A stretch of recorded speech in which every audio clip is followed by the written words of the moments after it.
লক্ষণের মতো ভাইয়ের গায়ে হাত তুললেন? আরে আপনি ঠিক আছেন তো? কি হয়েছেটা কি আপনার?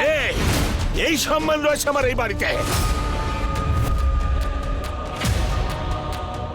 আরে আমি সবাইকে একটু ছাড় দিয়েছি বলে এখন সবাই আমায় ভদ্রতা শেখাচ্ছে এখন।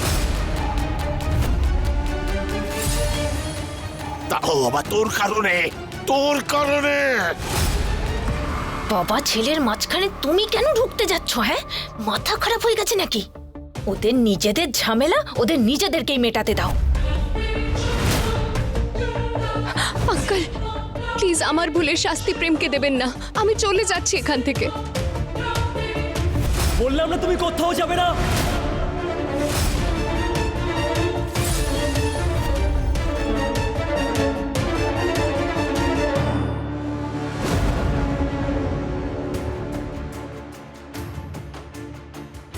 তুমি বড় হও, তার মানে এটা নয় যে আমরা সবাই তোমার চাকর।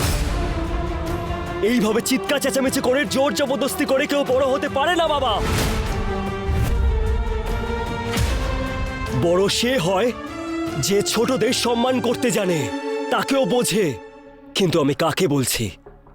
যে মানুষটা আজ অব্দি নিজের কথা ছাড়া কারোর কথা ভাবেইনি, যে মানুষটা নিজের কথা ছাড়া কারোর কথা কোনোদিনও বুঝিনি। আরে আজ অব্দি তুমি আমার মাকে সম্মান করতে পারলে না, তাহলে নিজের বৌমাকে কি সম্মান দেবে?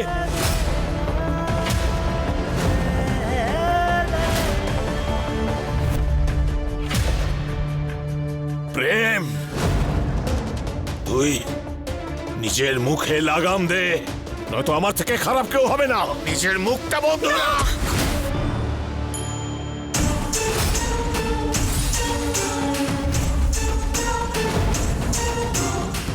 না,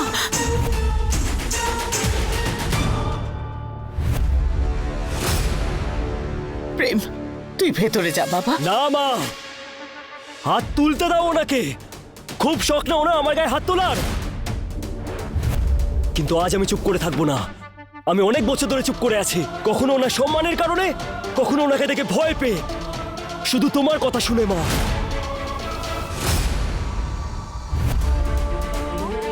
আমি আমার মাকে রোজ দেখেছি তোমার কারণে সব চুপচাপ মুখ বুজে সহ্য করতে।